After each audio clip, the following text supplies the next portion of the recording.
when I was living in France, obviously as a kid, I went to school, in secondary school, and that's where we started learning foreign languages.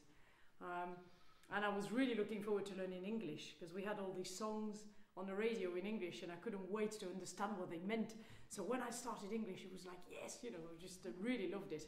And so I did English in year 7, that's when you start secondary school.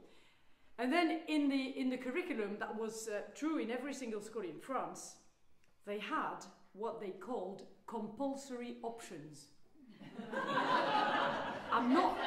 Honestly, this is true. I am not making this up. Compulsory options in French is options obligatoires.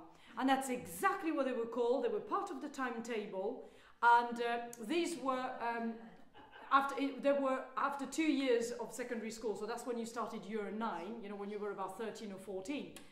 And so when I was 13, I just thought, well, this is really weird, because I just knew, like you, that there was something wrong with these two words together. It didn't make sense. But I think maybe I was clever enough to understand that it probably meant that we had to do something we didn't want to do, but still they managed to make it sound like we had a choice. So I'm thinking, well, that's probably what it is. And in fact, it is exactly what it was. But at the time, I didn't know that when you have two words like that in an expression, meaning the exact opposite, like compulsory option, it's what you call an oxymoron. And you're familiar with the word oxymoron, which is a Greek word meaning sharp and blunt. So basically, sharp and blunt is obviously the two opposites in the Greek word, that's what it means. And there's so many oxymorons in the English language, it's absolutely amazing. I think English lends itself to being oxymoronic. I don't even know if the word exists, but I just like it. So let me give you examples of oxymorons. Again, you have to see it from my point of view as a foreign person living in England and hearing all these things where I had been taught the Queen's English in school and had never come across any expressions like these. For example, a friend of mine met somebody one day and she said, oh, I met this guy the other day. He's awfully nice. And that got me thinking, because I'm thinking, hang on a second, I couldn't figure out whether she had had a good night or an awful one. And she explained, she said, oh, awfully nice, that means very, very nice. But from this point on, I just thought, well, how can awful, which is a negative word, make something nice even better? You know what I mean? It just didn't make sense at all to me. Now, you might say things like that as well over here, but back in the UK, when people watch something on television, it doesn't happen very often, it is good. But when it's particularly good, they say, oh, that was terribly good. Do you say that over here as well? Now, terrible, I'm sorry, but terrible on its own means awful. And good is good. So again, terribly good, you're thinking that the association of words doesn't make sense at all. So that's an oxymoron as well. Now, other funnier oxymorons, or for example, one of my favourites is British summer. Because it doesn't happen very often.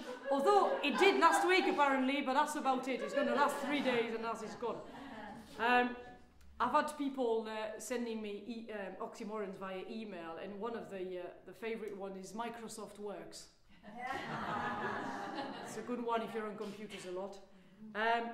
Military intelligence is another one I've been sent. Some people go even further and say American intelligence, but that's getting a bit... Which I think would probably explain friendly fire, but you know, again, if you think about the expressions that people have come up with, it's just amazing.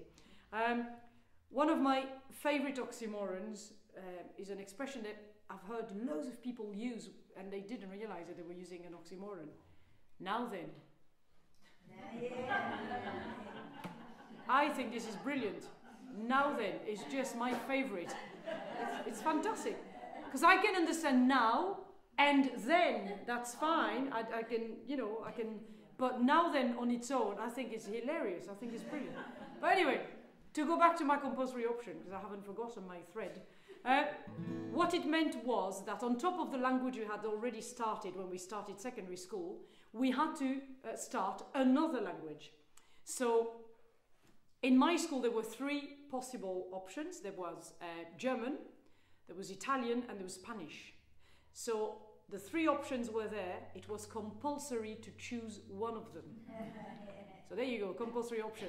So I decided to go for the lazy option, I have to admit. I went for Spanish, because I was born in the south of France, not far from Spain. Also French and Spanish are obviously very, very close languages because of the Latin roots they've got in common.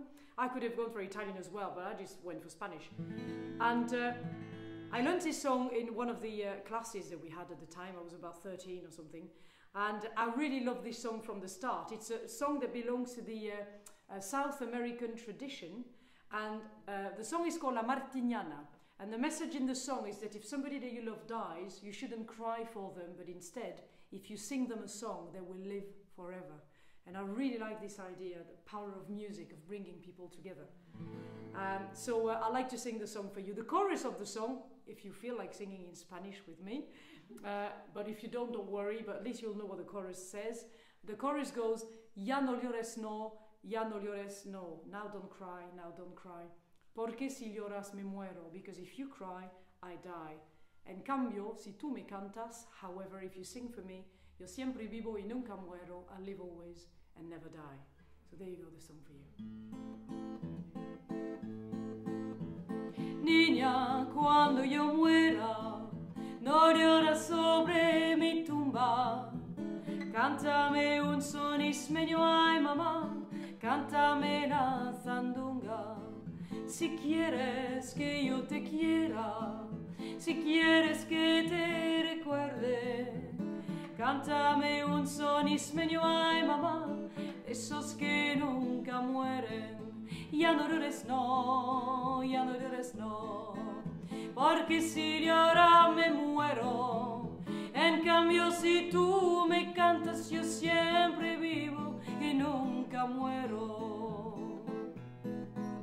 Lucero de la mañana, el rey de todos los sones, cántame Martinana, ay mamá, que rompe los corazones.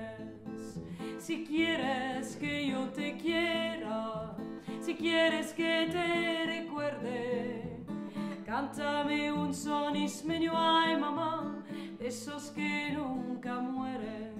Ya no llores no, ya no llores no, porque si lloras me muero. En cambio si tú me cantas yo siempre